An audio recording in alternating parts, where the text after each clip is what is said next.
All right, so ChatGPT now has memory across all chats. So you can keep the conversation going. ChatGPT will carry out what it learns between chats, allowing it to provide more relevant responses. More helpful over time, ChatGPT will become more helpful as you chat with it, continually remembering details and preferences. And then you can also manage and control the memories that it has. So let's take a look at kind of what this looks like. And so let's just start a new chat. Added to those memories right here and there. And that's pretty nifty. I wish they had like a little edit button, maybe a little pencil icon right here would be nice too, because then you could sort of edit it if you wanted later. But nonetheless, you can always delete it if you don't want to keep it. But I think that's cool. So it automatically does that. Now let's test it out if we go into a new chat. This is absolutely key for writing messaging that connects with real people. And I want you to remember this. All right, so let's test it out. Now we go, boom. And there you go, memory updated. Prefers to write in a style that sounds human-like and less robotic, aiming to connect genuinely with real people through their messaging. So there it goes. Then we can manage the memory. Although I do not see that it's stored, so maybe that was a glitch. Yes, I've noted your preference for writing like a human, engaging style. Okay. I'm going to take your word for that, even though I didn't see it. Let me just double check, actually. Setting. I guess it did store that right here, so maybe it just, if it's no different than what you already stored before, it's going to store. So let's try a different one. Let's say, for example, my favorite color is brown. I live in Germany and I drive a Honda Civic. Please remember this. So it says memory updated. Favorite color is brown, live in Germany and drive a Honda Civic. Great. So we go to manage memories. I do not see that it's updating here. So there must be some kind of glitch. I think they're just rolling it out right now. But this is brand new, so there may be some glitches here. Oh, no. There it is. Favorite color is brown. They live in Germany. They drive a Honda Civic. Interesting how it words things as third person. It's sort of interestingly impersonal, but nonetheless, it works. And now, of course, I can, delete this as needed. But I could see this being really powerful. For example, those looking for jobs, you could just, of course, you could have done this with the custom instructions as well, but I think it's a little bit more automated now, so you don't need to like go in and sort of program your own custom instructions, but you can just casually keep chatting and tell it to remember things, and it'll do that. And so if you're like doing job searching or whatnot, I think that would be very, very useful. Now, what I could envision happening here as well is you could, for example, go to, let's say that you wanted to upload your resume. Great. So I've just uploaded some of my working experiences, and let's see if it stored that in memory. Maybe I need to say, remember this. I want you to store it in your memory. Giving it more explicit instructions might be better, as usually is the case.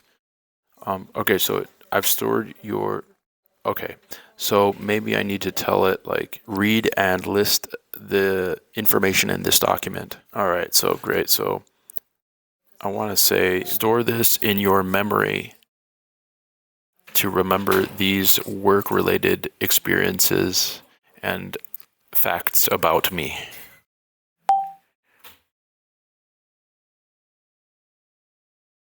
All right, cool. So that worked pretty well. I just needed a little bit of adjustment to understand, and I like how it didn't, elaborate too much. Just a quick reply. I've stored the information about your work-related responses. If you needed to refer back or update anything, just let me know. That's nice. So there it is, and let's see kind of what it looked like in terms of how it stored it. Travis Ross has extensive experience as a content strategist, copywriter, facultative, blah, blah, blah. That is very interesting. Okay. Software copywriting prefers contraction, more conversational tone. So what's very interesting to me here is that I already had stored a memory about how I like things written in a conversational way.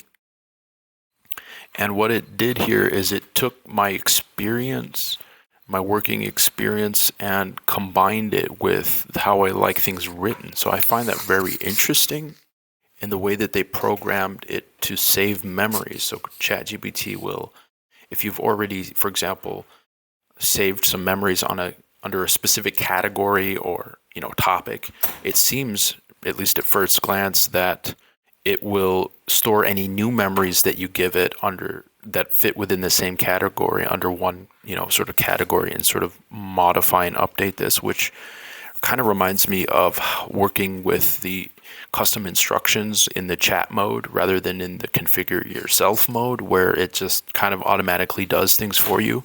Obviously, this has some major disadvantages because you can't, as I said, like edit it. I would really wish they had like a pencil icon where you could like click and edit this, and then it would sort of stick and stay.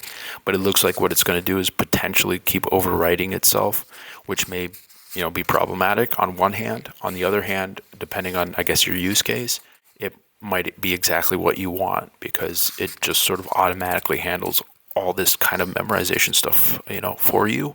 So I guess it just depends on what kind of user you are and what your experience is. But I do find this, well, obviously a big step forward. Now, it'll be interesting to see how in this competitive LLM landscape, this impacts keeping OpenAI sort of at the forefront, because I feel like what's going to happen here is with this memory thing, I don't know, there just feels like it might be a big potential for making the large language model here feel a lot more personal and personable, and basically just better to chat with, because it's going to remember your preferences across chats. So each time you log in and chat with it, it kind of already has that, a lot of the context that you normally would have to prompt into it again over and over. So if you think about it, you compare OpenAI, ChatGPT to like Claude or Gemini or some of the other Llama, competitive models. Does this really put ChatGPT back on top again in terms of feeling better for the user to chat with? And this will be really interesting to see. But I just wanted to give a quick overview on this new update here. And yeah, this is just very interesting.